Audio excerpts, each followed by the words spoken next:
علی سیدنا محمد وعلی آل سیدنا محمد وبارک وسلم۔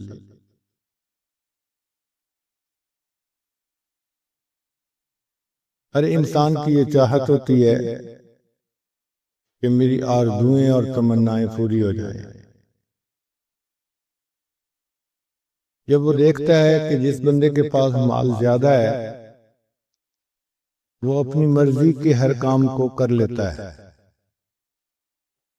تو انسان مال کمانے کے پیچھے پاگلوں کی طرح لگ جاتا ہے، خود بھی کمانے میں اور اپنی اولاد کو بھی اسی راستے پہ لگا دیتا ہے۔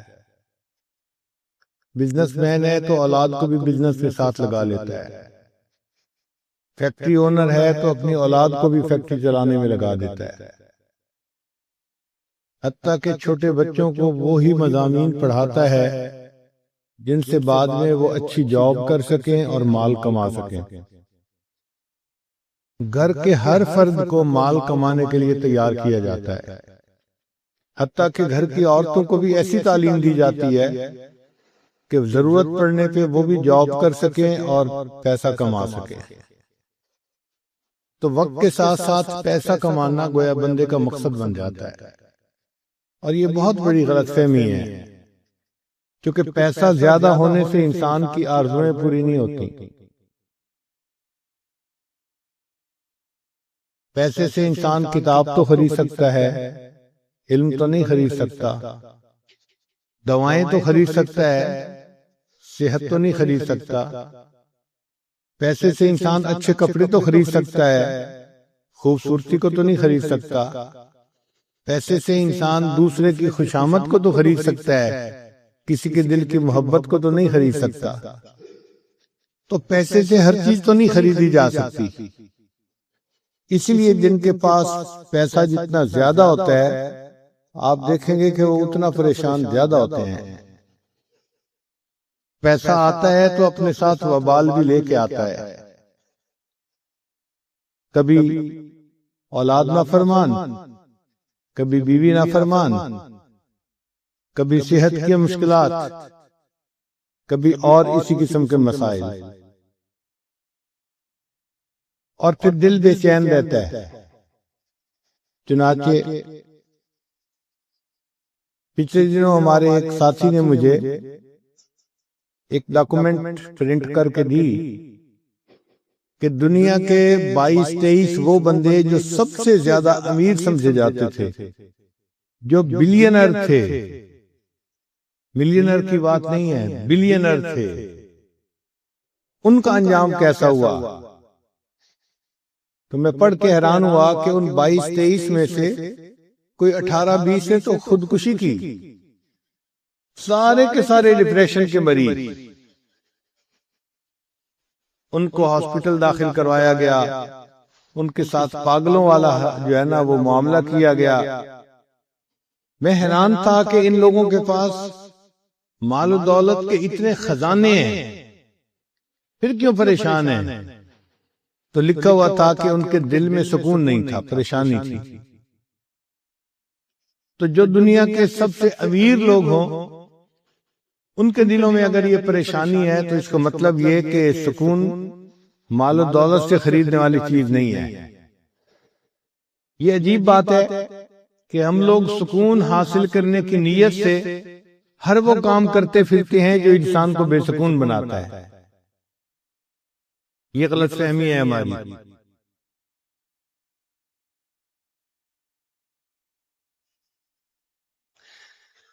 سکون ملتا ہے اللہ تعالیٰ کی یاد سے اور نیکی کی زندگی گزارنے سے۔ الا بذکر اللہ تطمئن القلوب، جان لو اللہ کی یاد کے ساتھ دلوں کا اطمینان وابستہ ہے۔ آپ اگر غور کریں تو دنیا میں مختلف چیزوں سے نفع اٹھانے کے طریقے مختلف ہیں۔ پانی سے نفع اٹھانے کے طریقے اور ہیں، آگ سے نفع اٹھانے کے طریقے اور ہیں، ہوا سے نفع لینے کے طریقے اور ہیں، مٹی سے نفع لینے کے طریقے اور ہیں، جدا جدا طریقے ہیں۔ ذہن میں سوال پیدا ہوتا ہے وہ کون سا طریقہ ہے کہ جس سے کہ ہم اللہ تعالیٰ کی ذات سے فائدہ اٹھانے والے بن جائیں۔ اللہ کے خزانوں سے فائدہ لینے والے بن جائیں، وہ طریقے کون سے ہیں؟ اس کو سمجھانے کے لیے ہمارے آقا اور سردار حضرت محمد مصطفیٰ احمد مجتبیٰ صلی اللہ علیہ وسلم دنیا میں تشریف لائے، اور انہوں نے آ کر یہ بات سمجھائی کہ لوگو، اگر تم میرے نقش قدم پر چلو گے تو اللہ کے خزانوں سے سب سے زیادہ فائدہ اٹھانے والے تم بن جاؤ گے، اور اگر اس کی خلاف ورزی کرو گے تو نقصان پانے والے بنو گے۔ فرمایا ان اللہ جعل العزت والوقار لمن تابع امری، کہ جس بندے نے میرے حکم کی فرما برداری کی، اللہ نے اس کے لیے عزت اور وقار کو لکھ دیا۔ وجعل الذلۃ والصغار علی من خالف امری، اور جس نے میرے حکم کی مخالفت کی، اللہ نے اس کے لیے صغار، چھوٹا پن اور ذلت کو لکھ دیا۔ تو دنیا میں کامیاب زندگی گزارنے کا ایک ہی راستہ ہے، جس راستے پر اللہ کے پیارے حبیب صلی اللہ علیہ وسلم چلے، اور انہوں نے ہمیں اس راستے پہ چلنے کا حکم عطا فرمایا۔ اس کے سوا کوئی دوسرا راستہ نہیں ہے۔ آج دنیا ٹھوکریں کھا رہی ہے، کوششیں میں لگی ہوئی ہے، لیکن اس کے بعد مال دولت سمیٹنے کے باوجود پھر پریشان ہے۔ آپ جس بندے سے بات کر کے دیکھ لیں، آپ کو وہی بندہ پریشان نظر آئے گا، اور پریشانیاں بتانی شروع کرتے ہیں، اللہ کی شان کے پریشانیاں ختم ہی نہیں ہوتی، آپ سنتے چلے جائیں، سنتے چلے جائیں۔ اتنی لمبی حکایتیں ہوتی ہیں کہ بندہ سن کے حیران ہو جاتا ہے، تنگ آ جاتا ہے۔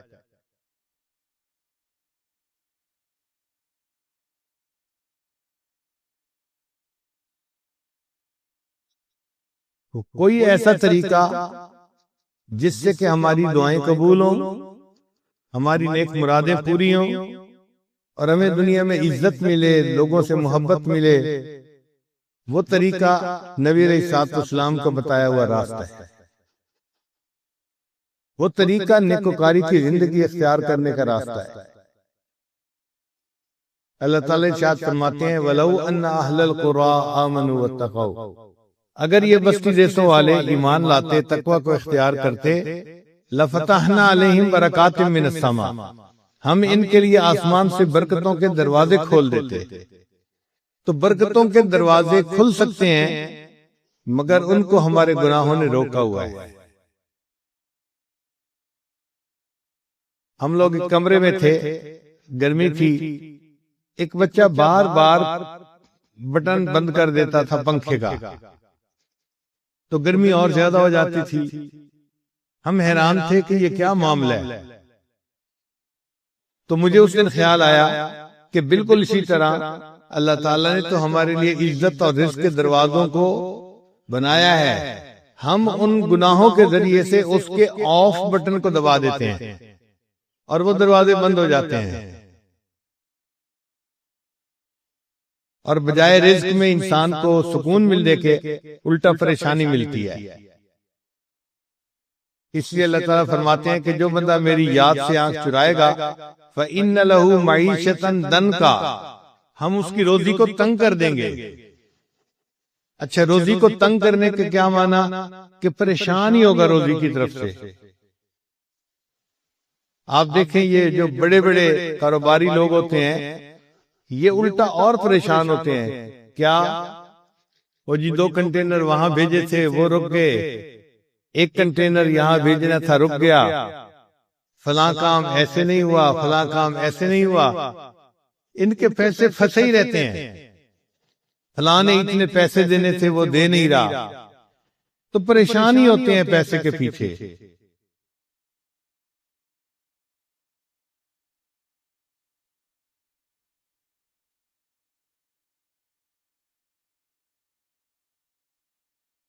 اور کئی مرتبہ ایکسپینشن کے چکر میں شیطان ڈال دیتا ہے۔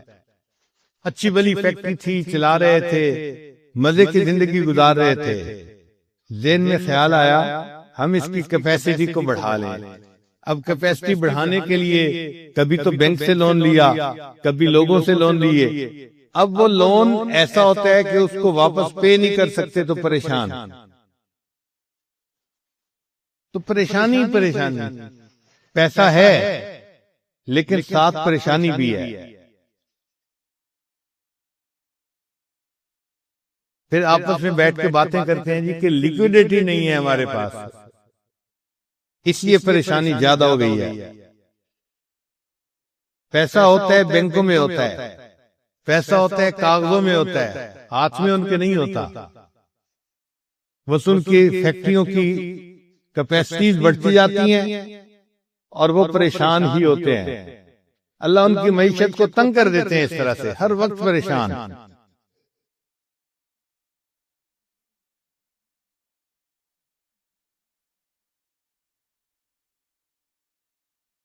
وہ طریقہ جس سے کہ انسان کو دنیا میں عزت ملے، سکون ملے، محبت ملے، وہ نیکی کا راستہ ہے۔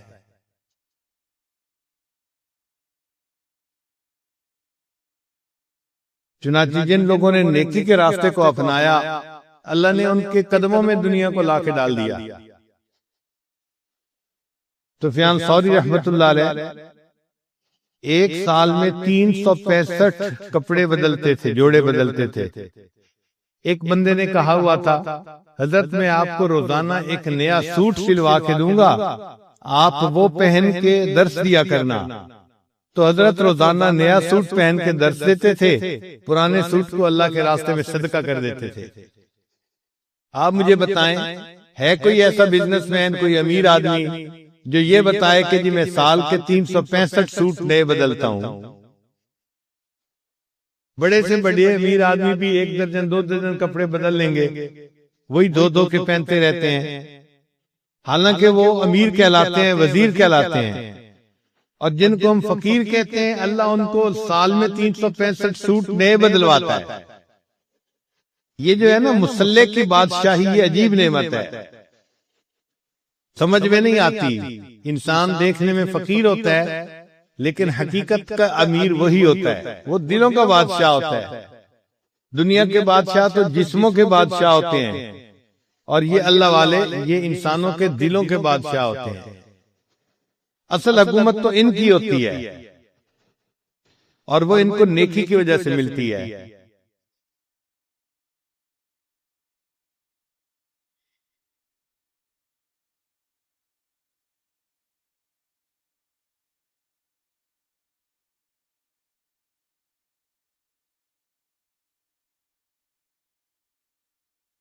ہم اپنے گھروں میں دیکھتے ہیں، جو بچہ ماں باپ کی بات مانتا ہو، پڑھائی شوق سے کرتا ہو، ماں باپ کی عزتوں کا سبب بنتا ہو، تو ماں باپ اس سے پیار کرتے ہیں۔ وہ بچہ کبھی فرمائش کرے کہ مجھے فلاں چیز چاہیے، تو ماں باپ آدھی بات سنتے ہی اس کی بات کو پورا کر دیتے ہیں۔ اور جو بچہ ضدی ہو، بہانے باز ہو، کام چور ہو، ماں باپ کے دل دکھائے، وہ اگر کہتا بھی رہے کہ مجھے فلاں چاہیے، تو ماں باپ سنی انسنی کر دیتے ہیں۔ بالکل اسی طرح جو بندہ اللہ کی فرمانبرداری کرتا ہے، وہ دعا کے لیے ہاتھ اٹھاتا ہے، اللہ اس کی مراد پوری فرما دیتے ہیں۔ اور جو انسان گناہوں بھری زندگی گزارتا ہے، وہ پھر ہاتھ اٹھا کے جتنا مرضی دعائیں مانگتا رہے، اللہ تعالیٰ اس کی دعاؤں کو سنا انسنا کر دیتے ہیں۔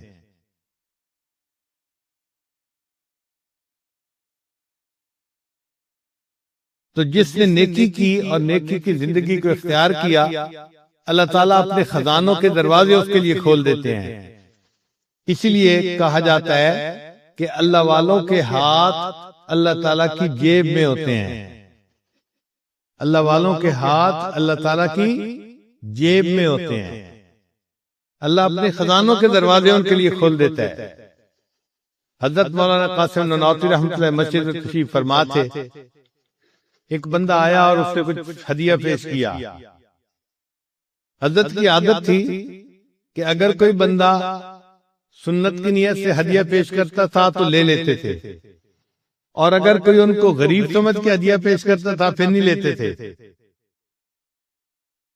استغنا تھا طبیعت کے اندر۔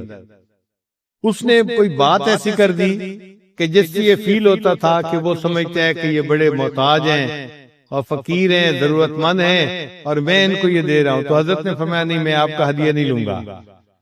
وہ بڑی محنت کرتا رہا، حضرت نے نہ کر دی۔ واپس گھر جانے لگا تو اللہ کی شان کہ جب وہ جوتوں والی جگہ پر پہنچا دروازے کے قریب، اس نے حضرت نانوتوی رحمۃ اللہ کے جوتے پڑے ہوئے دیکھے۔ اس کے دل میں خیال آیا کہ میں تو ہدیہ لے کے آیا ہوں، حضرت قبول نہیں کرتے تو کیا کروں؟ اس نے وہ جو پیسے تھے چاندی کے سکے وہ حضرت کے جوتے کے اندر ڈال دیے۔ حضرت تھوڑی دیر کے بعد جب گھر تشریف لے جانے لگے تو آپ نے اپنے جوتے پہننے لگے تو پتہ چلا کہ جوتوں کے اندر تو پیسے پڑے ہوئے ہیں۔ نکالے تو یہ وہی پیسے تھے جو بندہ ہدیہ دیتا تھا، اور حضرت نے اس کو نہ کر دی تھی۔ حضرت نانوتوی رحمۃ اللہ فرمانے لگے کہ دیکھو، جو دنیا کو ٹھوکر لگاتا ہے اللہ تعالیٰ دنیا اس کے قدموں میں یوں لا کے ڈال دیتے ہیں، اس کے جوتوں میں لا کے ڈال دیتے ہیں۔ اگر ہم دنیا کے پیچھے بھاگیں گے تو دنیا کبھی ہمارے ہاتھ نہیں آئے گی، لیکن اگر ہم دنیا سے رخ پھیر کے اللہ کو اپنا مقصود بنائیں گے تو یہ دنیا خود بخود ہمارے پیچھے آتی جائے گی۔ اس لیے زندگی گزارنے کا بہترین طریقہ انسان نیکی کو اختیار کرے۔ اللہ تعالیٰ اس بندے کے کاموں کو سنوارتے ہیں، اس کے کاموں میں اس کی مدد فرماتے ہیں، لوگوں کے دل میں اس بندے کی محبت عزت ڈال دیتے ہیں۔ یہ زندگی کو اچھا گزارنے کا بہترین طریقہ ہے۔ کتنی عجیب بات ہے کہ خواہشات نفسانی کو توڑنے میں خواہشات پوری ہوتی ہیں۔ ظاہر میں انسان سمجھتا ہے جی مجھے تو خواہشات کے خلاف کرنا پڑے گا۔ ہاں، ہمیں اپنی خواہشات کے خلاف کرنا پڑے گا، لیکن اللہ ہماری خواہشات کو پورا کر دیں گے۔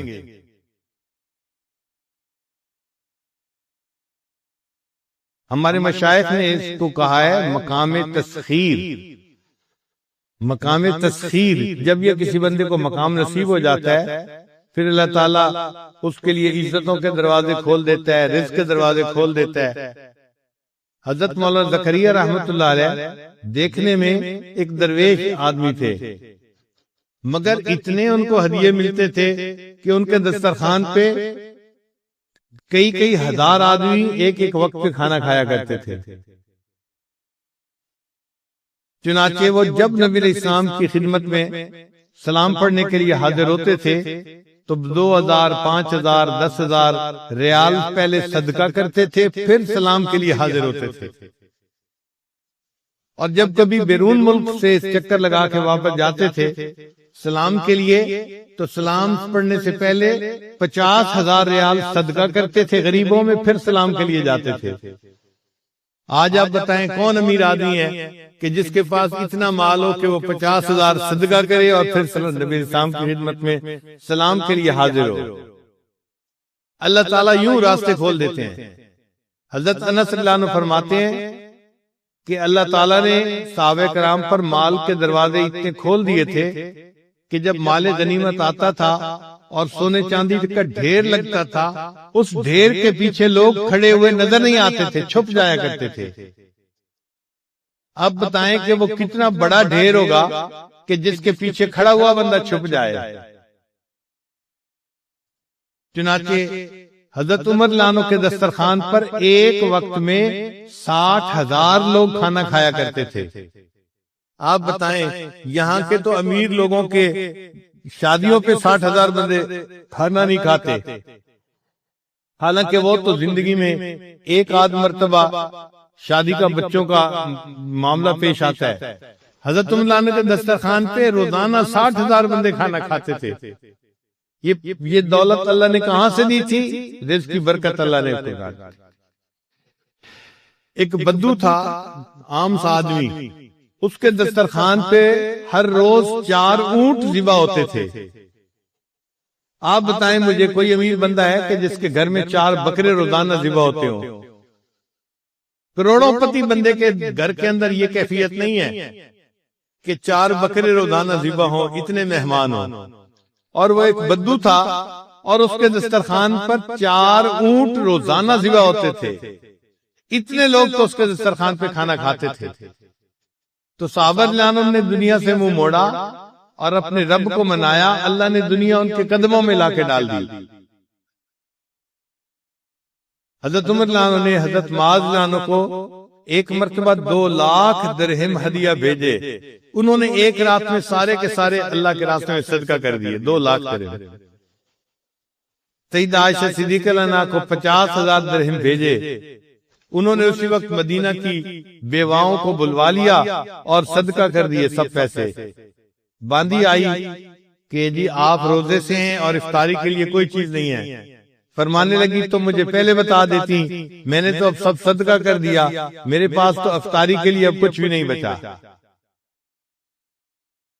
حضرت عمر رضی اللہ عنہ نے سودا رضی اللہ تعالی عنہا کو 50,000 درہم بھیجے جو ان کا حصہ بنا تھا۔ جیسے ہی مال ان کے پاس آیا، انہوں نے اسی وقت سارے کے سارے جو ہے اللہ کے راستے میں تقسیم کر دیے۔ جب پورا مال تقسیم ہو گیا تو انہوں نے 2 رکعت نفل پڑھے اور نفل پڑھ کے دعا مانگی، اے اللہ امیر المومنین عمر بن الخطاب کو توفیق ہی نہ دے کہ وہ آئندہ مجھے پیسے بھیجا کریں، اے اللہ ان کو توفیق ہی نہ دے کہ وہ مجھے پیسے بھیجیں۔ تو اس راستے پہ اللہ تعالیٰ دنیا قدموں میں لا کے ڈال دیتے ہیں۔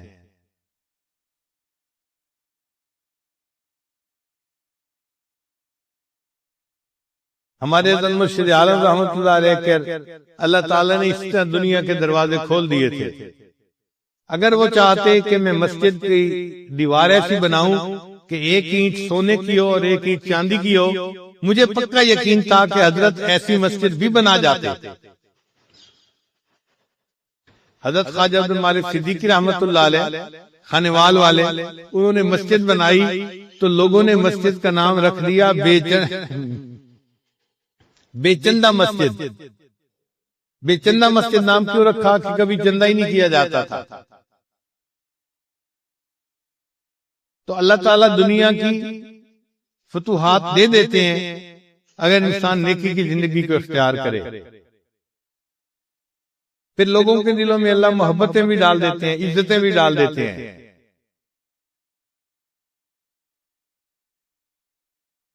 اس کا اصول سمجھ لیں کہ انسان کائنات اصغر ہے، چھوٹی کائنات ہے، اور یہ جو ہمارے ارد گرد کائنات ہے یہ کائنات اکبر ہے، بڑی کائنات ہے۔ آپس میں چیزیں ایک دوسرے سے مشابہت رکھتی ہیں۔ مثال کے طور پہ انسان کے جسم پر بال ہوتے ہیں، کائنات کے اندر دیکھیں تو زمین کے اوپر درخت ہوتے ہیں۔ انسان کے جسم میں ہڈیاں ہوتی ہیں، اور اگر کائنات میں دیکھیں تو ان میں پہاڑ ہوتے ہیں، پتھر ہوتے ہیں، سخت ہوتے ہیں۔ انسان کے جسم میں خون کی شریانیں ہوتی ہیں، اور زمین کے اندر دریا اور نہریں ہوتی ہیں۔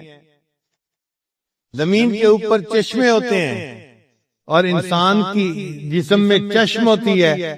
وقت آنے پہ اس چشم میں سے بھی چشمے کی طرح پانی نکلتا ہے، آنسو ٹپکتے ہیں۔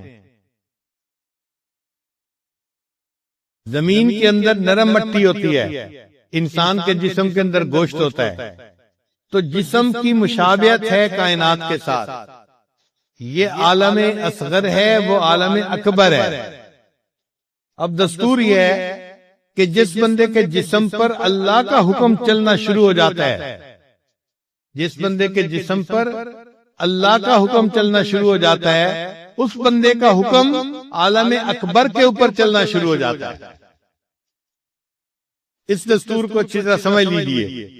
چنانچہ جو بندہ اللہ کے احکام کے مطابق زندگی گزارے گا، اللہ تعالیٰ اس کو مقام تسخیر عطا فرمائیں گے۔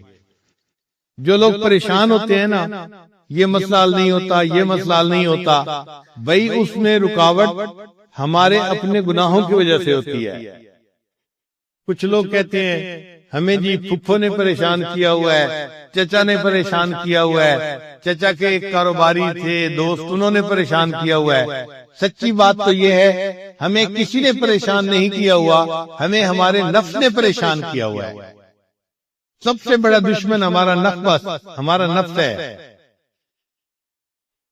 اور یہ نفس جو ہے نا، یہ اخبث من 70 شیطانا، یہ 70 شیطانوں سے زیادہ خبیث انسان کا نفس ہوتا ہے۔ ہمارے راستے تو نفس نے بند کیے ہوئے ہیں، رزق کے دروازے، عزتوں کے دروازے، دعاؤں کے دروازے اس نے بند کیے ہوئے ہیں۔ اگر نفس مطمئنہ بن جائے اور گناہ کرنا چھوڑ دے تو اللہ تعالیٰ تو رزق کے دروازے کھولنے کے لیے تیار ہیں۔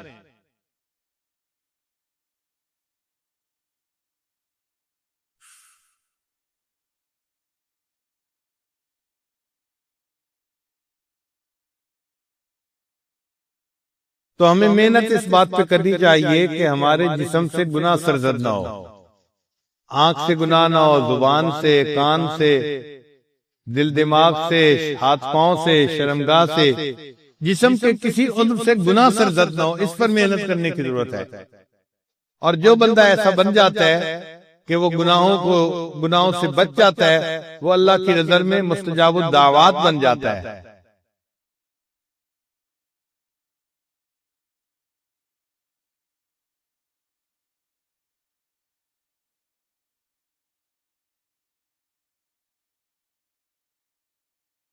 حضرت بابو جی عبداللہ رحمت اللہ علیہ سے ایک مرتبہ ساجد نے یہ پوچھا، حضرت آپ مستجاب الدعوات ہیں، اللہ نے آپ کو یہ مقام کیسے عطا فرمایا؟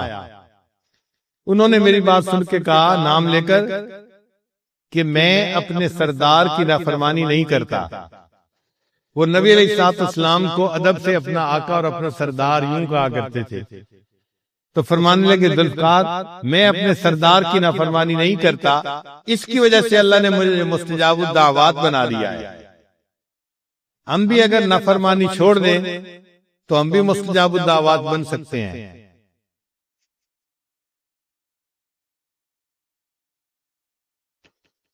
دھوکہ یہ ہے کہ انسان یہ سمجھتا ہے کہ گناہ کرنے سے کچھ نہیں ہوگا، اس لیے کہ فوری کوئی تھپڑ تو نہیں نہ لگتا کہ ادھر بد نظری کی ادھر تھپڑ پڑ گیا، تو چونکہ فوری کچھ ہوتا نظر نہیں آتا، انسان سمجھتا ہے کچھ نہیں ہوگا۔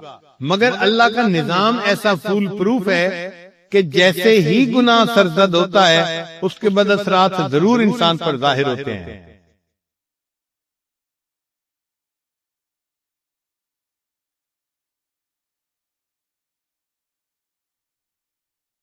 اللہ تعالیٰ تو ارشاد فرماتے ہیں کہ جس نے مثقال ذرۃ، ایک ذرہ کے برابر بھی نیکی کی تو اس کا بھی اجر ملے گا، اور ذرہ کے برابر اس نے برائی کی تو اس کا سزا بھی اس کو ملے گی۔ تو اللہ تعالیٰ کا نظام اتنا ایکوریٹ ہے، ایک ذرہ کے برابر بھی گناہ کریں گے تو اس کا بھی اثر ہمیں پہنچ کر رہے گا۔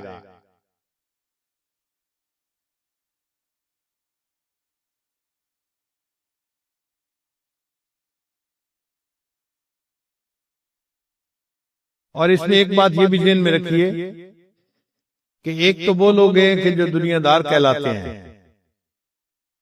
ہر وقت وہ دنیا کمانے میں لگے ہوئے ہیں، دنیا کے پیچھے لگے ہوئے ہیں، اور ان کا دین سے اتنا دلچسپی کا معاملہ نہیں ہوتا، ان کی بات نہیں کرتے۔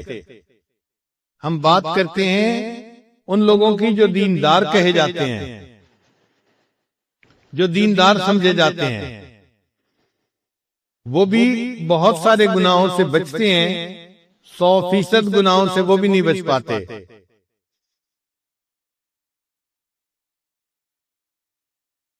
کسی کو غصے کی بیماری، کسی کو شہوت کی بیماری، کسی کو حسد کی بیماری، کسی کو عجب کی بیماری، وہ بیچارے بھی بیمار ہوتے ہیں۔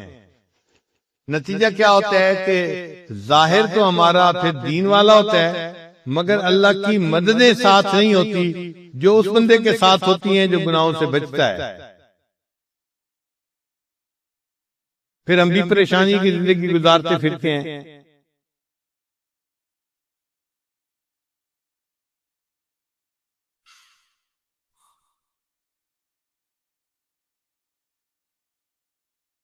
وہ طریقہ جس سے کہ اللہ تعالیٰ کا غیبی نظام انسان کے ساتھ شامل ہو جائے، انسان کی مددگار بن جائے، وہ ایک ہی طریقہ ہے کہ انسان گناہوں کو چھوڑ دے۔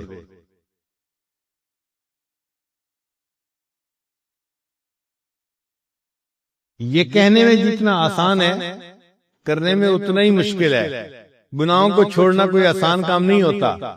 نفس انسان کو گناہ چھوڑنے نہیں دیتا۔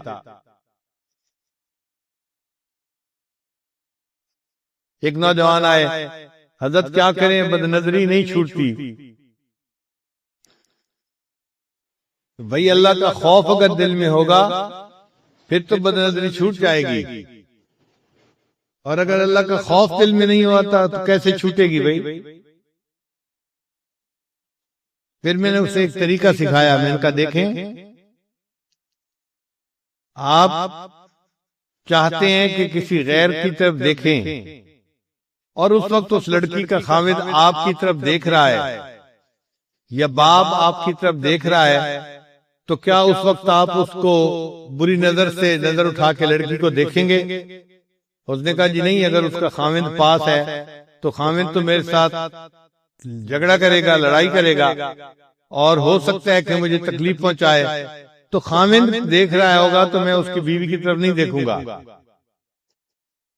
میں نے اس بات پہ جب اس کو اچھی طرح پکا کر لیا، پھر اسے یہ بات سمجھائی کہ دیکھو ہمارے اکابر نے لکھا ہے کہ جب کوئی بندہ بد نظری کرتا ہے، اس کی نظر اس عورت پر بعد میں پڑتی ہے، اس سے پہلے اللہ کی نظر اس بندے پر پڑ رہی ہوتی ہے.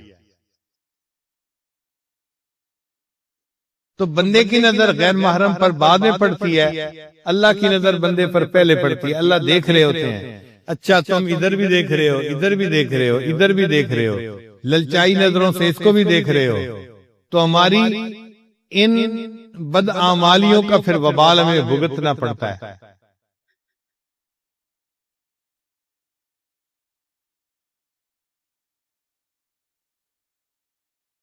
جو کرتا ہے تو چھپ کے اہل جہاں سے، جو کرتا ہے تو چھپ کے اہل جہاں سے، کوئی دیکھتا ہے تجھے آسمان سے. اللہ تعالیٰ آسمان سے ہمیں دیکھ رہے ہوتے ہیں. ہم دنیا کے لوگوں سے چھپ جاتے ہیں، اللہ سے نہیں چھپ سکتے.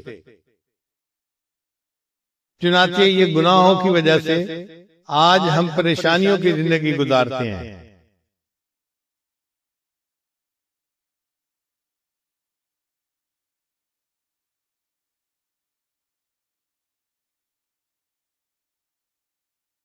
اور اگر ہم چاہیں کہ اللہ تعالیٰ ہمیں نیکی کی زندگی عطا فرمائے، ہماری دعائیں قبول فرمائے، ہمارے کاموں کو سنوار دے، ہمیں دنیا میں عزتیں دے، محبت دے، اس کا ایک ہی طریقہ ہے کہ ہم نیکی کو بھاگ بھاگ کے کریں اور گناہوں سے اپنی جان چھڑائیں.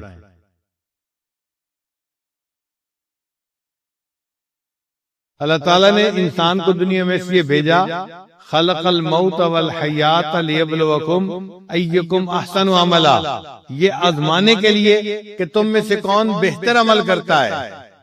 چنانچہ تفسیر روح المعانی میں لکھا ہے کہ احسن عملا، بہترین عمل کا معنی کیا ہے؟ وہ فرماتے ہیں کہ ایسا بندہ اسرع فی الخیر، جو نیکی کا کام کرنے میں جلدی کرے، بھاگ کے نیکی کرے، وَأَوْرَعُ مِنَ الْمَعْصِیَہ، اور معصیت سے بچنے میں دوسروں سے زیادہ جلدی کرے، ایسا بندہ احسن اعمال کرنے والا ہوتا ہے.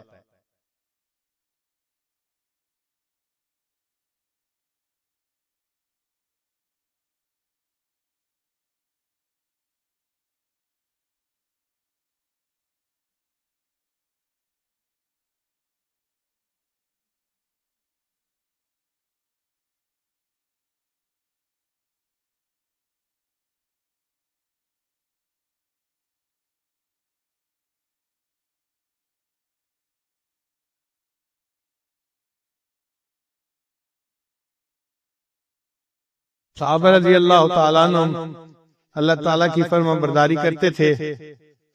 اس کا نتیجہ یہ نکلا کہ مخلوق ان کی فرما برداری کرتی تھی، جنگل کے جانور بھی ان کی فرما برداری کرتے تھے. ایک صحابی رضی اللہ عنہ نے ایک مرتبہ وہ لشکر سے پیچھے رہ گئے. ان کو سمجھ نہیں لگ رہی تھی کہ لشکر گیا کہاں ہے. اب بڑی مشکل پیش آ رہی تھی، دائیں جائیں، بائیں، آگے یا پیچھے، کدھر جائیں، ان کو سمجھ نہیں لگتی تھی. اتنے میں ایک شیر نظر آیا تو انہوں نے شیر کو اپنے پاس بلایا اور کہا کہ دیکھو تمہیں انسانوں کی مہک جلدی محسوس ہو جاتی ہے، مجھے پتہ نہیں چل رہا، تو مجھے میرے لشکر تک پہنچا گیا. شیر نے اپنی دم ہلائی، چنانچہ یہ صحابی شیر کی پیٹھ کے اوپر بیٹھ گئے اور شیر ان کو جیسے گدھا اپنے سوار کو لے کے پہنچاتا ہے، شیر نے ان کو ان کے لشکر تک پہنچا دیا اور پھر واپس چلا گیا۔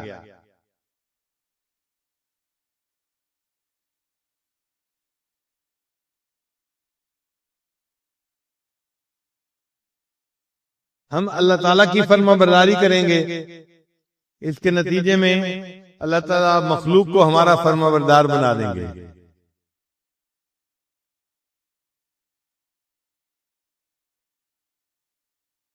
اللہ تعالیٰ رزق کے خزانوں کے دروازے بندے کے لیے کھول دیتے ہیں۔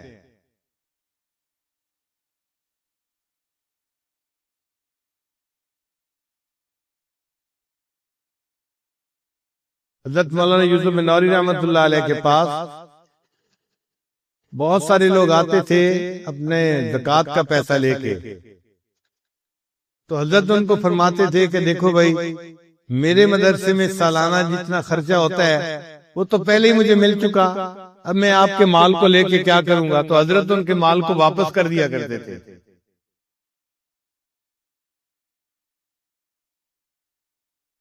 پھر ایک ایسا وقت بھی آیا کہ حضرت پورے سال میں کسی سے مال نہیں لیتے تھے، صرف رمضان میں لیا کرتے تھے۔ اور ایک ایسا وقت بھی آیا ان کی زندگی میں کہ رمضان کے آخری 10 دن میں صرف مدرسے کے لیے پیسہ لیتے تھے، ورنہ نہیں لیتے تھے۔ ایک بندہ آخری دن رمضان کی آیا، حضرت مجھ سے یہ آپ لے لیجئے اپنے ادارے کے لیے۔ فرمایا دیکھو بھائی، جتنا سال کا خرچہ ہے وہ تو پہلے سے میرے پاس موجود ہے، اور جو فالتو پیسے ہیں وہ مجھے پنجاب کے مدارس میں بھجوانے ہیں، تو بجائے اس کے کہ میں یہ تکلیف اٹھاؤں بھجوانے کے، آپ خود ہی ان کو وہاں بھجوا دیں، آپ کو اللہ اجر عطا فرمائیں گے۔ آج مدرسے بنانے والے پریشان ہوتے ہیں کہ جی کوئی تعاون کرنے والا نہیں۔ اللہ تعالیٰ ایسے معاونین بنا دیتے ہیں کہ جو بندے کے سارے جو ہے خرچوں کو خود اٹھا لیتے ہیں۔ یہ اللہ تعالیٰ کی طرف سے خصوصی رحمت ہوتی ہے بندے کے لیے۔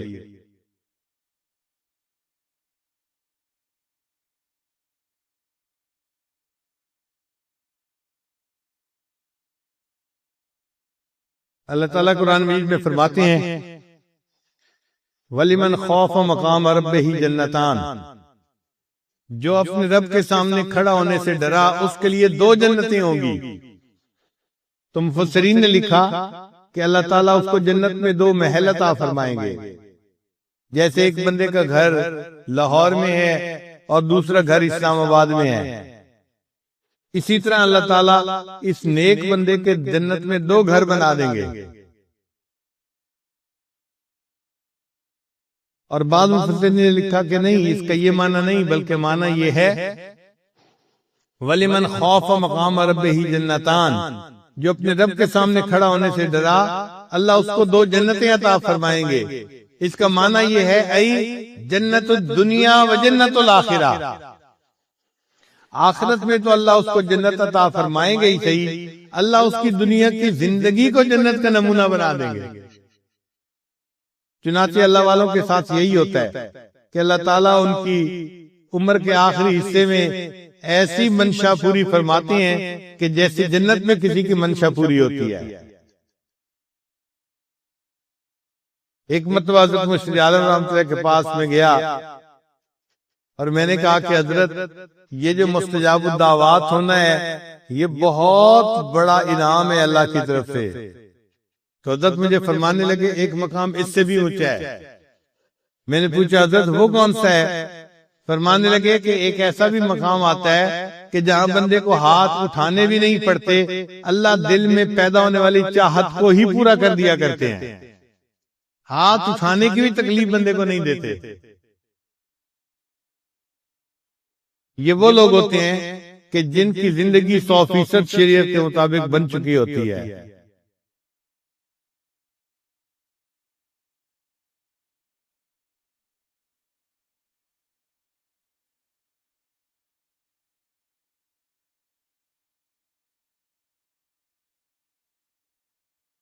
حضرت مولانا فضل الرحمان گنج مراد آبادی رحمت اللہ علیہ کبھی کبھی بیٹھے بیٹھے کہا کرتے تھے جنت کا مزہ آ رہا ہے، جنت کا مزہ آ رہا ہے۔ یعنی دل میں اتنا سکون ہوتا ہے کہ ان کو اس دنیا میں بیٹھے ہوئے جنت کے مزے آ رہے ہوتے ہیں۔ اگر اس کا نظارہ دیکھنا ہو تو آپ ایک ہفتہ کسی دنیا دار کے ساتھ بھی رہ کے دیکھ لیں تو آپ اس کی زندگی میں پریشانیاں ہی پریشانیاں دیکھیں گے، اور ایک ہفتہ کسی اللہ والے کے پاس رہ کے دیکھ لیں آپ اس کی زندگی میں جنت کا منظر دیکھیں گے کہ ان کے دل میں ایک اور کوئی چیز کی خواہش ہوتی ہے، اللہ پورا کر دیتے ہیں، اس طرح سے راستے کھول دیتے ہیں، عزتیں دیتے ہیں، محبتیں دیتے ہیں، تو ان کی دنیا کی زندگی جنت کا نمونہ بن جاتی ہے۔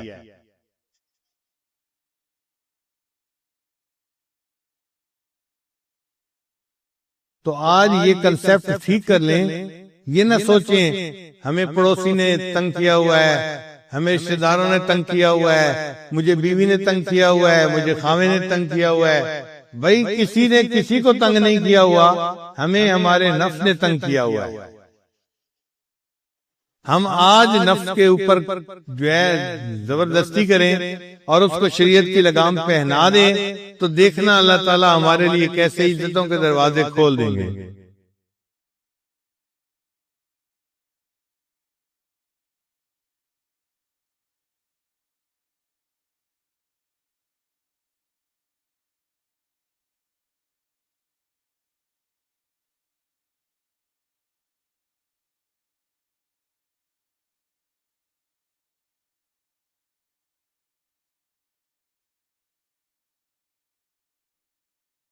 علامہ اقبال نے اچھے اشعار لکھے، فرماتے ہیں تیرے دریا میں طوفان کیوں نہیں ہے، تیرے دریا میں طوفان کیوں نہیں ہے، خودی تیری مسلمان کیوں نہیں ہے، ابس ہے شکوے تقدیر یزداں تو خود تقدیر یزداں کیوں نہیں ہے۔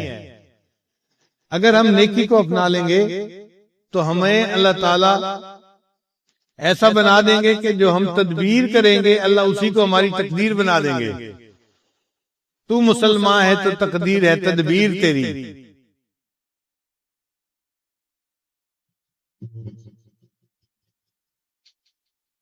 ہم اس مادی دنیا میں زندگی گزار رہے ہیں تو زندگی کا تعلق اسباب کے ساتھ ہے۔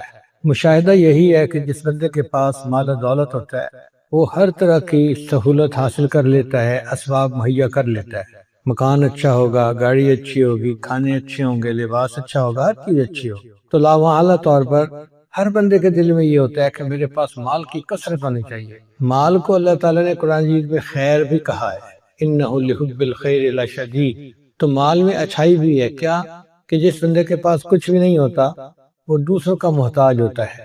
نبی اسلام نے ارشاد فرمایا کاد الفقر ان یکون کفرا، قریب ہے کہ تنگ دستی تمہیں کفر تک پہنچا دے۔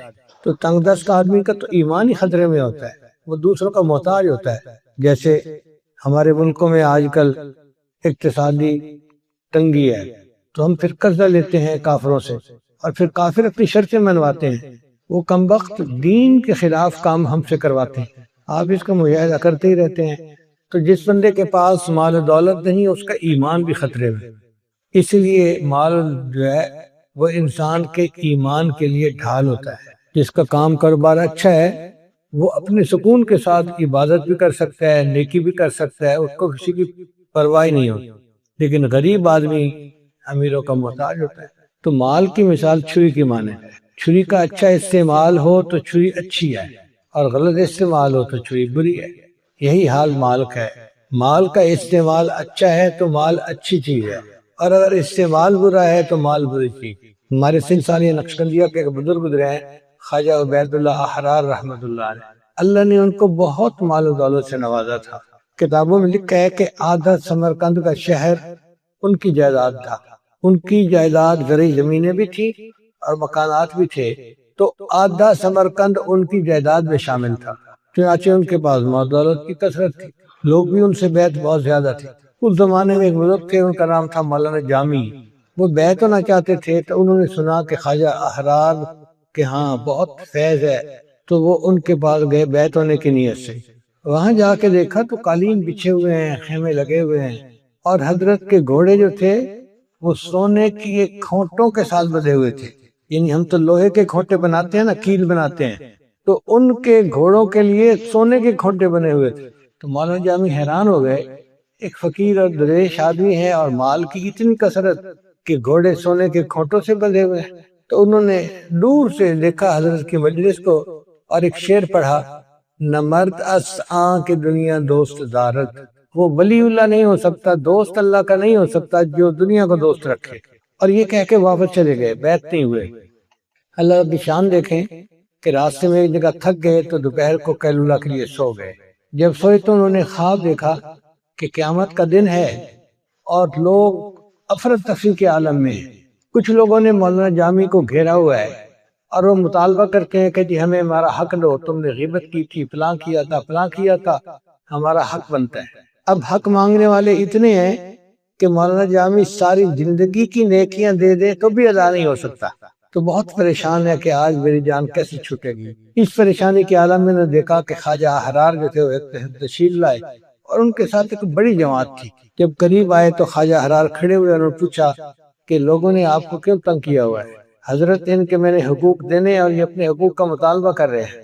تو خواب میں حضرت نے فرمایا اچھا ہمارے نام اعمال میں سے نیکیاں ان کو دے دو۔ اب جب انہوں نے اپنے نام اعمال سے نیکیاں ان کو دے دی تو مولانا جامی کی جان آنکھ کھل گئی۔ تو مولانا جامی سوچنے لگے کہ میں تو دیکھ کے آ گیا تھا واپس کہ یہ اللہ کے ولی نہیں ہے، مگر کوئی مسئلہ تو ہے تو یہ اللہ کے دوست، چلو پھر جاتا ہوں۔ مولانا جامی دوبارہ آ گئے۔ اب جب آئے تو پھر وہ آئے حضرت کے پاس اور ان کو آ کے مصافحہ کیا، ملاقات کی۔ ان کا کشف اتنا تھا کہ اللہ نے ان کے دل میں سب ڈال دیا۔ انہوں نے پوچھا مولانا جامی آپ پہلے آئے تھے تو کیا شعر پڑھ کے گئے تھے؟ نہیں حضرت کچھ نہیں بس ایسے ہی تھا۔ حضرت میں نہیں پڑھو جو آپ نے پڑھا تھا۔ تو مجبوراً بتانا پڑا کہ میں نے شعر پڑھا تھا، نہ مرد اس آن کے دنیا دوست دارد۔ وہ ولی نہیں ہو سکتا، دوست اللہ کا نہیں ہو سکتا، مرد نہیں ہو سکتا جو دنیا کو دوست بنائے۔ تو خواجہ عبید اللہ رحمۃ اللہ نے شعر کو مکمل کیا، فرمایا نہ مرد اس آن کے دنیا دوست دارد، اگر دارد برائے دوست دارد۔ اگر دنیا ہو تو اللہ کے لیے ہونی چاہیے، اپنی ذات کے لیے نہیں ہونی چاہیے۔ تو میرے پاس اگر ہے تو میں اس سے اللہ کی مخلوق کو فائدہ پہنچاتا ہوں، مہمان نوازی کرتا ہوں اور اللہ کے راستے میں خرچ کرتا ہوں۔ تو بات 100% ٹھیک ہے کہ اگر اللہ تعالیٰ کسی کو مال دے تو یہ اللہ کے لیے ہے، اس کو اللہ کے دین پہ خرچ کرنا چاہیے۔ حدیث مبارکہ میں ہے کہ اللہ تعالیٰ اپنے بال بندوں کو بہت رزق دے دیتے ہیں جو ان کی ضرورت سے زائد ہوتا ہے، مگر اللہ تعالیٰ وہ زائد رزق اس لیے دیتے ہیں کہ وہ غریبوں کو یا حاجت مندوں کو رزق پہنچا دے۔ اگر وہ رزق پہنچاتے رہتے ہیں اللہ ان کو دیتے رہتے ہیں، اور اگر وہ پہنچانے میں کمی کوتاہی کرتے ہیں تو اللہ دینا بھی بند کر دیتے ہیں۔ چنانچہ آپ مثالیں اپنے زندگی میں دیکھ سکتے ہیں۔ حضرت کام ایسا تھا کہ مٹی کو ہاتھ لگاتے سونا بن جاتی تھی، ایسا حالات میں پلٹا کھایا ہے، اب تو سونے کو ہاتھ لگاتے ہیں مٹی بن جاتی۔ جی ہاں، جب اللہ نے یہ موقع دیا تھا کہ مٹی کو ہاتھ لگانے سے سونا بنتی تھی، وہ سارا سونا تمہارے لیے نہیں تھا، اس میں غریبوں کا بھی حق تھا۔ تم نے صدقات خیرات کو بلا دیا اور اس کو اپنے بینکوں میں جمع کروا دیا، میرے اب اتنے ملین ہو گئے، اب اتنے کروڑ ہو گئے، اب اتنے ہو گئے، اب اتنے ہو گئے۔ اللہ نے کہا کہ ڈاکیہ ڈاک نہیں پہنچا رہا تو کسی اور کو ڈاکیہ متعین کر دو۔ یوں حالات انسان کے بدل جاتے ہیں، اور جو انسان اللہ کے بندوں تک ان کا حصہ پہنچاتا ہے اللہ اس کے رزق میں برکت ڈالتے ہیں۔ چنانچہ اللہ تعالیٰ رجب شعبان میں رمضان میں بندے کا ایک امتحان لیتے ہیں، اس کو مالی پیپر کہتے ہیں۔ جیسے اسکولوں میں پیپر ہوتے ہیں نا، اے پیپر اور بی پیپر، دونوں انگلش کے پیپر ہوتے ہیں، اے پیپر اور بی پیپر۔ اسی طرح اللہ تعالیٰ نے اپنے بندوں کو آزمانے کے لیے دو پیپر بنائے، ایک مالی پیپر اور ایک جانی پیپر۔ رجب اور شعبان میں اللہ مالی پیپر لیتے ہیں کہ میرے بندے میرے حکم پر تو مال کتنا قربان کرتا ہے، ہم دیکھتے ہیں تو زکوٰۃ ادا کرتا ہے یا نہیں کرتا، غریبوں کو خرچ کرتا ہے یا نہیں کرتا۔ اب کچھ لوگ اس میں پاس ہو جاتے ہیں اور کچھ لوگ فیل ہو جاتے ہیں۔ جو زکوٰۃ ادا نہیں کرتے وہ فیل، اور جو زکوٰۃ ادا کرتے ہیں وہ پاس ہو گئے۔ پھر رمضان کا مہینہ آ جاتا ہے تو اللہ تعالیٰ بندے کا جانی امتحان لیتے ہیں۔ اچھا میرے بندے گرمی ہے مگر تجھے پینا بھی نہیں کھانا بھی نہیں، سارا دن بھوکا رہنا ہے، اب یہ مشقت ہے، پیاس لگی ہوئی ہے اور گھر کے فریج کے اندر مشروبات پڑے ہوئے ہیں مگر پی نہیں سکتے جو کہ اللہ کا حکم ہے۔ تو یہ جانی مجاہدہ رمضان شریف میں کرنا پڑتا ہے۔ اور کچھ لوگ جو سارے روزے رکھتے ہیں وہ بی پیپر میں کامیاب ہو جاتے ہیں۔ جب اے پیپر میں بھی کامیاب اور بی پیپر میں بھی کامیاب، اب اللہ ان کی مغفرت فرماتے ہیں۔ چنانچہ حدیث مبارکہ میں آتا ہے کہ مومن جب عید کی نماز پڑھنے کے لیے جاتے ہیں تو اللہ اپنے فرشتوں سے پوچھتے ہیں، میرے فرشتوں یہ میرے بندے کیوں اکٹھے ہیں؟ حالانکہ اللہ تعالیٰ تو علام الغیوب ہے، سب جانتے ہیں، مگر اللہ تعالیٰ فرشتوں کو گواہ بنانے کے لیے میرے فرشتوں یہ میرے بندے کیوں اے اللہ انہوں نے روزے رکھے، راتوں کو تراویح پڑھی، رمضان پورا عبادت میں گزارا، اب یہ وہ مزدور ہیں جو آپ سے مزدوری لینے کے لیے آئے ہیں۔ اللہ فرماتے ہیں اچھا میرے بندوں کو کہہ دو قوموا مغفورا لکم، اے میرے بندوں کھڑے ہو جاؤ، بخشاؤ، میں نے تمہارے گناہوں کو تمہاری نیکیوں میں تبدیل کر دیا۔ تو دیکھو اے پیپر بی پیپر میں کامیاب ہوئے تو عید کا دن بندے کے لیے مغفرت کا دن بن گیا۔ اس لیے عید کی خوشی اس لیے نہیں ہوتی کہ ہم سیویاں کھائیں گے اور میٹھے کھائیں گے، عید کی خوشی اس لیے ہوتی ہے کہ گناہ دھل چکے ہوتے ہیں، بندے کا بوجھ ہٹ چکا ہوتا ہے، تو بندے کا دل خوش ہوتا ہے، الحمدللہ میں نے غسل کر لیا، روحانی طور پہ میرے سارے گناہ معاف ہو گئے۔ اب یہ وقت آنے والا ہے، چنانچہ حدیث مبارکہ میں آتا ہے کہ نبی علیہ الصلوۃ والسلام دعا مانگا کرتے تھے، اللہم بارک لنا فی رجب و شعبان وبلغنا رمضان، اے اللہ ہمیں رجب اور شعبان میں برکت عطا فرما اور بخیریت ہمیں رمضان تک پہنچا۔ اس کا مطلب یہ ہے کہ ان مہینوں میں ہمیں اپنے مال کی زکوٰۃ ادا کرنی ہے تاکہ ہم پہلے پیپر میں کامیاب ہو جائیں۔ شیطان دل میں یہ ڈالتا ہے کہ اگر تم نے اتنے لاکھ روپے زکوٰۃ پہ دے دیے تو تمہارا پیسہ کم ہو جائے گا، حالانکہ مال ادا کرنے، زکوٰۃ ادا کرنے سے مال میں برکت ہوتی ہے۔ میں نے اپنی زندگی میں ہزاروں ایسے لوگوں کو دیکھا ہے جو کاروباری تھے اور اپنی زکوٰۃ پوری ادا کرتے ہیں، اور ہر سال اللہ ان کے کام کو، رزق کو اور بڑھا دیتے ہیں۔ تو آنکھ دیکھتی ہے کہ کم ہو رہا ہے اور شریعت کہتی ہے کہ تیرا رزق بڑھ رہا ہے، یہی امتحان ہے ہمارا۔ تو کاروباری حضرات کو چاہیے کہ رجب شعبان کے مہینوں میں اپنے کاروبار کا حساب کریں، اگر خود حساب کرنا نہیں آتا تو کسی عالم کو کہیں کہ جی آپ آئیں اور مجھے بتائیں کہ میرے اوپر کتنی زکوٰۃ بنتی ہے، جتنی زکوٰۃ بنتی ہو اس کو ادا کریں۔ اس کے دو فائدے ہو جائیں گے، ایک تو آپ کا مال اللہ کی حفاظت میں آ جائے گا اور دوسرا مال پاک ہو جائے گا۔ اللہ تعالیٰ اپنے حبیب سے کو ارشاد فرماتے ہیں، خذ من اموالہم صدقۃ تطہرہم وتزکیہم بہا، اے میرے حبیب صلی اللہ علیہ وسلم آپ ان سے زکوٰۃ وصول کیجئے تاکہ ان کا مال پاک ہو جائے اور ان کے دل صاف ہو جائیں۔ تو زکوٰۃ ادا کرنے سے دو کام ہوتے ہیں، ایک تو مال پاک ہو گیا، وائٹ ہو گیا اللہ کے ہاں، اور دوسرا دل بھی صاف ہو جاتا ہے۔ صرف مال ہی پاک نہیں ہوتا، دل بھی صاف ہوتا ہے۔ اور اللہ فرماتے ہیں کہ اے میرے حبیب وصلی علیہم، ان کے لیے آپ دعائیں کیجئے، ان صلاتک سکن لہم، آپ کی دعائیں ان کو دل کا سکون عطا کریں گی۔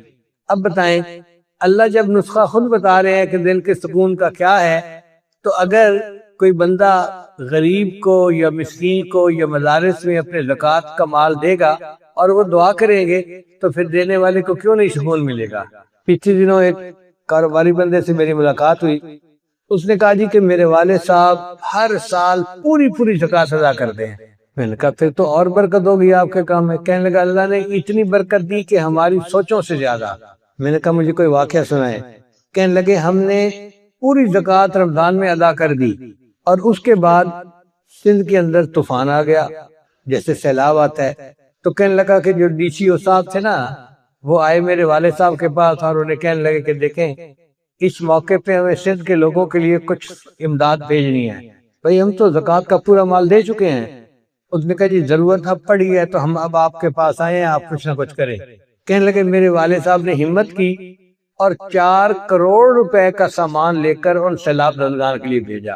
اب آپ اندازہ کریں کہ کتنا بڑا رزق اللہ نے اس کو دیا ہوگا کہ جس نے 4 کروڑ روپے کا سامان غریبوں میں تقسیم کیا۔ کہنے لگے کہ ابھی 1 مہینہ نہیں گزرا تھا، چیزوں کے ریٹ میں تبدیلی ہوئی اور جو خام مال ہمارے پاس پڑا ہوا تھا اس خام مال میں سے ہمیں 40 کروڑ کا فائدہ ہو گیا۔ 4 کروڑ دیے تھے اللہ کے راستے میں، اللہ نے 10 گنا کر کے وہ مال واپس پہنچا تھا۔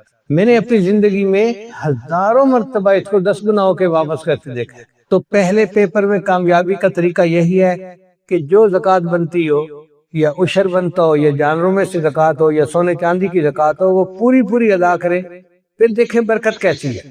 اس میں سمجھنے والی بات یہ ہے کہ اللہ تعالیٰ نے مال پر زکوٰۃ نہیں لگائی، فالتو مال جو نصاب کا مال تھا اور ایک سال آپ کے پاس پڑا رہا، آپ کے کام کا نہیں تھا، فالتو تھا، سرپلس تھا، اس پر زکوٰۃ لگتی ہے۔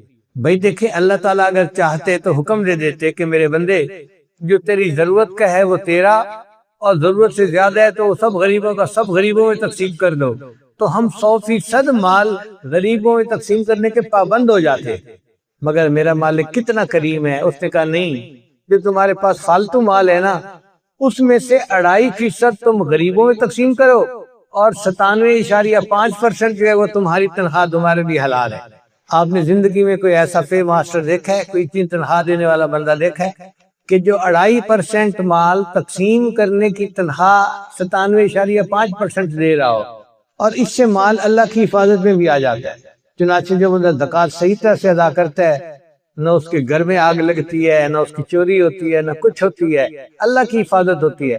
وہ انشورنس تو نہیں ہوتی، ایشورنس ہوتی ہے اللہ کی طرف سے کہ میرے بندے میں تیرے مال کی حفاظت کروں گا۔ چنانچہ دارالعلوم دیوبند کے ایک خزانچی تھے، نواب صاحب تھے، اللہ نے ان کو مال بہت دیا ہوا تھا، اور ان کے دارالعلوم دیوبند کی جو پیسے کا حساب تھا وہ ان کے ذمہ تھا۔ انہوں نے اپنے گھر کے ایک کمرے میں وہ پیسے صندوقچی میں رکھ دیے تھے۔ اب اللہ کی شان دیکھیں کہ کسی چور کو پتہ چل گیا کہ ان کے گھر میں مال بہت ہے۔ اس کمرے کو انہوں نے چھوٹی سی تالی سی لگائی ہوئی تھی۔ رات کو تہجد کے لیے اٹھے تو انہوں نے دیکھا کہ ٹھک ٹھک کی آواز آ رہی ہے، تو باہر نکل کے دیکھا تو کوئی چور ان کے کمرے کے تالے کو بیٹھا توڑ رہا تھا۔ ان کو کوئی پرواہ نہیں تھی اپنے مال کی۔ دیکھنے کے بعد وہ آئے اور اپنی تہجد پڑھنے میں لگ گئے۔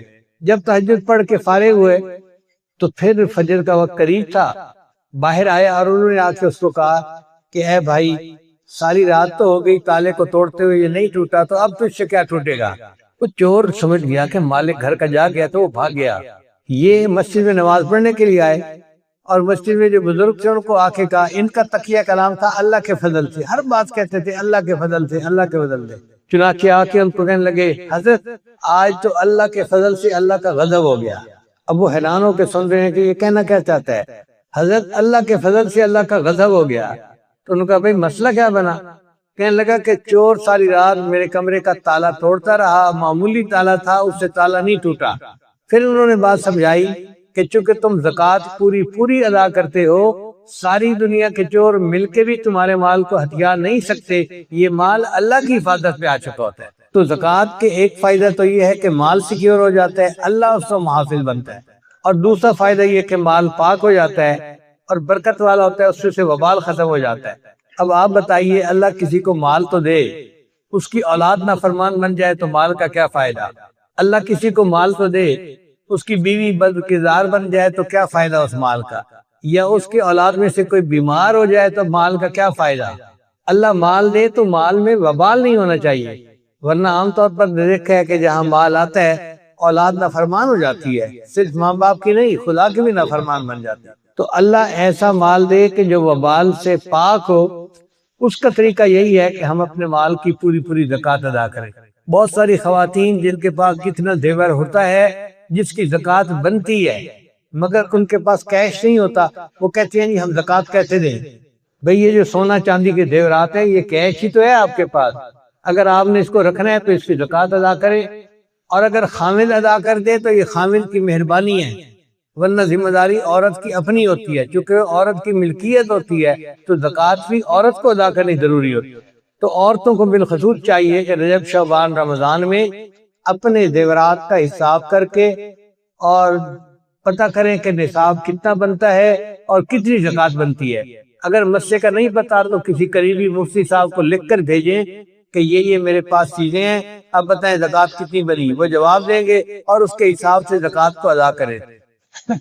زکوٰۃ ان 3 مہینوں میں بھی دے سکتے ہیں، رجب شعبان رمضان میں، اور پورے سال میں بھی قسطوں میں بھی دے سکتے ہیں، مگر ادا کرنی ضروری ہے۔ ادا نہیں کریں گے تو مال بھی نہیں پاک ہوگا اور پھر بوجھ بھی رہے گا۔ اور جو لوگ مال کی زکوٰۃ نہیں دیں گے، قیامت دن اللہ فرماتے ہیں کہ ان کے سونے چاندی کی سلاخیں بنائی جائیں گی، فَتُقْوَى بِهَا جِبَاهُهُمْ وَجُنُوبُهُمْ وَظُهُورُهُمْ، ان سے ان کے ماتھوں کو، ان کے پہلوؤں کو اور ان کی پیٹھوں کو داغا جائے گا، اور ان کو کہا جائے گا کہ ھذا ما کنزتم لانفسکم، یہ وہ کچھ تھا جو تم جمع کر کے رکھتے تھے، فذوقوا ما کنتم تکنزون، مزہ چکھو جو تم نے دنیا میں خزانہ جمع کیا ہوا تھا۔ تو بھائی اس مال کی محبت میں آ کے ہم زکوٰۃ کی طرف سے غافل نہ بنیں، بلکہ زکوٰۃ کے علاوہ صدقات بھی دیں، اللہ تعالیٰ اور برکت دے دیں گے۔ اللہ نے ہمیں اگر ڈاکیا بنایا ہے تو ہم ڈاکیے بنے رہیں، اگر ڈاک نہیں پہنچائیں گے تو ہماری پوسٹ ختم ہو جائے گی۔ نبی علیہ السلام ایک بات فرما دے تو ان کے سچ ہونے کے لیے اتنا ہی کافی ہے، مگر حدیث مبارکہ میں آتا ہے کہ نبی علیہ السلام نے قسم کھا کر کہا کہ جو بندہ اللہ کے راستے میں صدقات دیتا ہے اللہ اس کے مال کو کم نہیں ہونے دیتے۔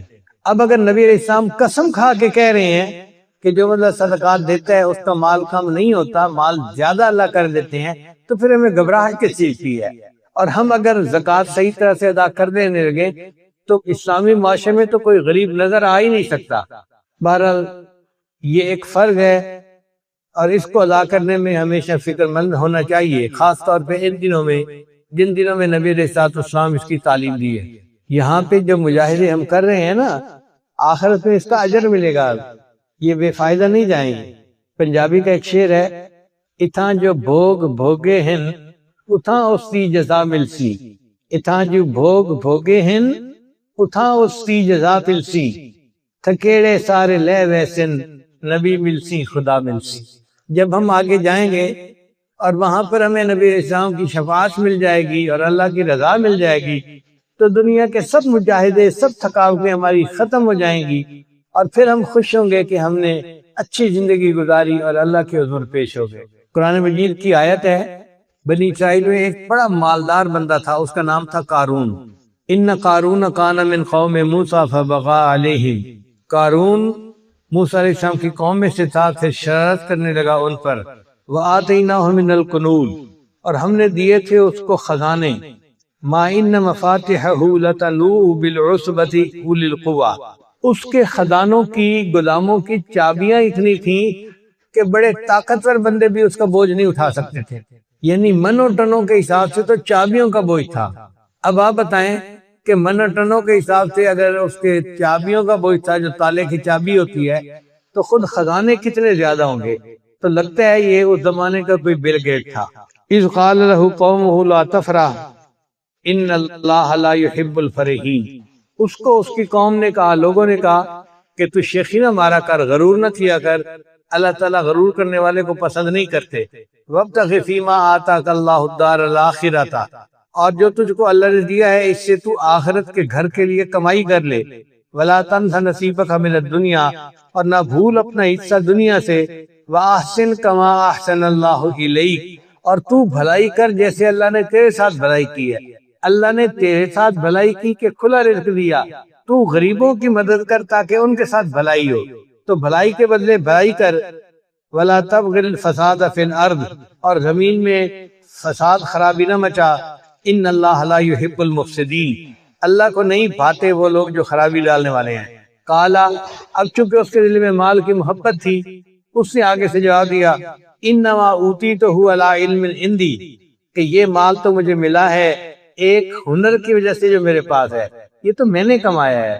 یہی بندے کو بغالتا لگتا ہے کہ وہ کہتے ہیں جی کہ میں نے کمایا، میں نے اچھے فیصلے کیے، ڈیسیژن کیے، میں نے کمپین اچھی چلائی، میں نے مارکیٹنگ اچھی کی، میں نے کمایا، میں نے کمایا۔ میرا ایک دفعہ واسطہ پڑ گیا کسی ایسے بندے سے، دہریہ قسم کا تھا، تو مجھے کہنے لگا جی کہ مال میں نے کمایا، زکوٰۃ کیوں دوں؟ میں نے کہا اچھا مجھے یہ بتاؤ کہ یہ مال تم نے کیسے کمایا؟ کہنے لگا میں نے پڑھائی کی اور میرے پاس علم آیا اور اس علم کی وجہ سے میں نے مال کمایا۔ میں نے کہا تم نے جو پڑھائی کی تو تمہیں عقل کس سے دی؟ کہنے لگا یہ وہ تو اللہ نے دی۔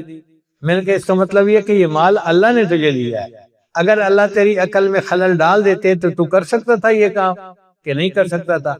پھر یہ مت کہو کہ میں نے کمایا، یہ کہو کہ اللہ نے مجھے عقل دی، اس عقل پہ استعمال کر کے یہ مال ملا، تو یہ مال مجھے اللہ ہی نے دیا ہے۔ تو ہمیں جو کچھ ملا ہے اس میں ہمارا کمال نہیں ہے، کمال والے کا کمال ہے جس نے ہمارا رزق کھول دیا۔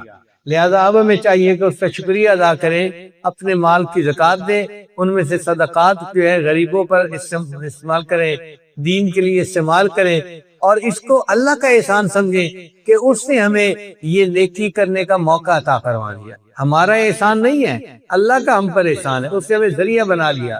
اب یہ جو قارون تھا یہ اتنا امیر بندہ تھا، جب اس نے کہا کہ یہ مال ملا ہے مجھے میرے ہنر کی وجہ سے، تو اللہ تعالیٰ نے پھر اس کو عذاب میں گرفتار کیا. اللہ تعالیٰ کے فرماتے ہیں فخرج علی قومہ فی زینتی، وہ نکلا اپنی قوم کے سامنے بڑا بن سنور کے. پیسہ تھا نا تو کپڑے اچھے تھے اور سواری اچھی تھی اور بڑا زیب و زینت کے ساتھ نکلا. قال الذین یریدون الحیاۃ الدنیا، کہا ان لوگوں نے جو دنیا کی زندگی چاہنے والے تھے، یا لیت لنا مثل ما اوتی قارون، اے کاش ہم کو بھی ملتا جتنا قارون کو ملا ہے. آج کل یہی حال ہے نا کہ کسی امیر آدمی کو دیکھ کے دوسرے بندے کے دل میں آ رہا ہوتا ہے کاش جو اس کو ملا وہ مجھے بھی ملا ہوتا. انہ لذو حظ عظیم، بے شک اس کی بڑی قسمت ہے، بڑا قسمت والا بندہ ہے. وقال الذین اوتوا العلم، اور کہا ان لوگوں نے جن کو اللہ نے علم عطا کیا تھا، ویلکم، ہائے تمہاری خرابی، ثواب اللہ خیر لمن آمن وعمل صالحا، اللہ کا دیا ثواب بہتر ہے اس کے واسطے جو یقین لائے اور نیک اعمال کرے. ولا یلقاها الا الصابرون، اور انہی کے دل میں پڑتی ہے جو سہنے والے ہیں. یعنی یہ بات انہی کو سمجھ میں آتی ہے جو صبر کرنے والے ہوتے ہیں کہ دنیا کا وقت تو گزر ہی جائے گا، اگر آخرت کی کامیابی ہو گئی تو یہ اصل کامیابی ہے. اللہ فرماتے ہیں فخسفنا بہ وبدارہ الارض، پھر ہم نے قارون کو اور اس کے گھر کو خزانوں سمیت زمین کے اندر دھسا دیا. فما کان لہ من فئۃ ینصرونہ من دون اللہ، پھر نہ ہوئی اس کی کوئی جماعت جو مدد کرتی اس کی اللہ کے سوا. وما کان من المنتصرین، اور نہ وہ خود مدد لا سکا. تو دیکھیں کتنا امیر تھا مگر بالآخر زمین کے اندر دھسا دیا گیا اور اللہ نے اس کو اس کے مال و دولت کے باوجود برباد کر دیا. تو مال و دولت کی محبت میں آ کے ہم زکوٰۃ ادا کرنے میں سستی نہ کریں. یہ مال و دولت ہمیں نہیں بچائے گا قبر کے عذاب سے یا آخرت کے عذاب سے، ہمیں اللہ کے حکم پر عمل کرنا یہ بچائے گا. چنانچہ دنیا بھی ہماری اچھی رہے گی اور آخرت بھی اچھی رہے گی. لہذا دعا ہے کہ اللہ تعالیٰ ہمیں پابندی کے ساتھ اپنے اس حکم پر عمل کرنے کی توفیق عطا فرمائے. جو نعمت اللہ نے دی ہے ہم اس کا شکر ادا کریں، اور جو ہماری ضرورت سے زیادہ ہے نصاب کے اعتبار سے اس کا حساب کر کے غریبوں کے اندر زکوٰۃ ادا کریں. اور اس کے مسائل کو سیکھنا بھی لازم ہے. یہ نہیں ہے جی کہ میں تو مسئلے کا پتہ نہیں ہم کیا کریں، نہیں. اگر ہمارے اوپر زکوٰۃ فرض ہے تو اس کے مسائل کو سیکھنا بھی ہمارے اوپر فرض ہے. یہ جواب نہیں ہو سکتا جی کہ ہمیں تو پتہ نہیں ہے. ٹیکس کا اگر مسئلہ بنتا ہے تو آپ کو ایک ایک چیز کا پتہ ہوتا ہے. تو کیا زکوٰۃ اللہ کی طرف سے ٹیکس نہیں ہے کہ ہمیں پتہ ہو کہ ہمیں دینا کتنا ہے؟ بلکہ میں تو مشورہ یوں دیتا ہوں کہ اگر اللہ نے کسی کو دیا ہے نا تو 2.5% کی بجائے 5% زکوٰۃ نکالو، ڈبل نکالو، تاکہ کوئی آگے پیچھے ہو جائے معاملہ تو اللہ کی طرف سے معاف ہو جائے. آپ 5% زکوٰۃ نکال کے دیکھیں اور 5 فرض نمازیں پڑھ کے دیکھیں. یہ 2 اصول میں بتا رہا ہوں. جو بندہ 5 نمازیں پابندی سے پڑھتا ہے اور 5% زکوٰۃ ادا کرتا ہے، مجھ سے انگوٹھے لگوا لیں ہاتھ پاؤں کے، اللہ اس کے مال میں برکت دیں گے اور اس کا کام بڑھتا ہی رہے گا. اللہ تعالیٰ ہمیں بھی دنیا کی پریشانیوں سے محفوظ فرمائے اور ہمیں اس پیپر کے اندر کامیاب فرمائے. رمضان شریف قریب ہے، اس کی تیاری ابھی سے شروع کر دیں، دعائیں مانگنی شروع کر دیں، اپنے کاموں کو آگے پیچھے کر لیں تاکہ رمضان شریف ہم زیادہ یکسوئی کے ساتھ عبادت کے ساتھ گزارنے والے بن جائیں. وآخر دعوانا ان الحمد للہ رب العالمین.